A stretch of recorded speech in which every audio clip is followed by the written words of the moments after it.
Gulf and Western building, please, and I'm in a hurry, so let's not dawdle.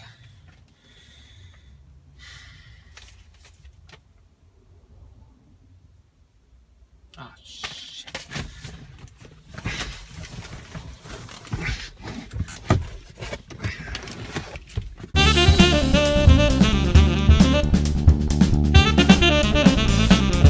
Hey gang, Travis here, and it is day 3 of 30 days of Uber, and I don't have a whole lot of time because this morning we started with recording Boy Cow Radio. Every Friday we record and episodes go up on Tuesday, so find that on iTunes. And I've got to take on a new roommate because I am out of cash. So I had to clean out my office where I've been, you've seen that from vlogs, and now that took several hours, and I'm going to try to put in a few hours of driving and also filming and then editing. And then this weekend I've got 2 shoots. I've got a shoot on Saturday where I'm the director of photography for a friend of mine's music video, and then Sunday I'm doing a shoot where I'm acting, and all that I've got to drive every day as well. So oh yeah, that whole intro was my joke about self-driving cars, which I cannot wait for, and I'll probably talk about a few times during this 30 days because I am so excited. As you may or may not know, Google has unveiled as of a few months ago its working prototype of a self-driving autonomous vehicle. It's very cute, and I think that's very, very on purpose because some people are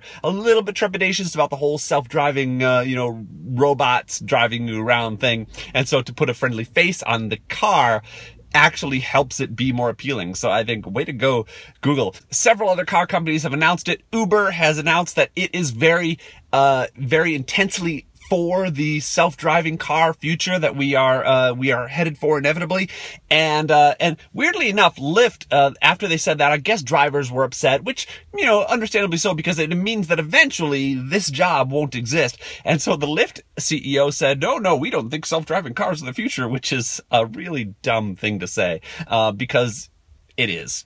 There's just so much will change for the positive when people aren't driving around being distracted, being drunk, being tired, only being able to see in, 75 degrees, whereas a self-driving car can see in 360 degrees in every direction all the time, and it has faster response times. Now, it's a ways off. Here's my personal timeline. I don't think that we'll get self-driving cars purchasable for about 5 years, and then they're going to be very expensive because the LiDAR system that Google uses for its self-driving car costs $100,000. So at first it's going to be just on the very expensive cars, and then as the price of the technology comes down, then you'll start to get it in more, lower price cars that maybe I could afford. Starting in about 10 years, we'll see companies like Uber and Google, which is getting into the ride sharing business, start to have fleets of self-driving cars. And Apple is building a car, and probably it's going to be self-driving, which is really smart of them. I can talk about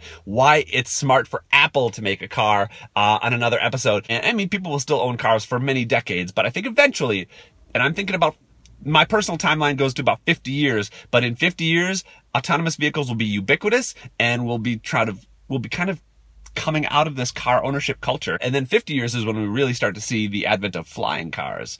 But that's a whole other show. When I tell myself I'm going to start a new project, I sometimes I don't think about the consequences of such a thing. So anyway, I'll see you guys tomorrow. Thanks for watching. Check the links in the video info and leave a comment, and please subscribe. Until tomorrow!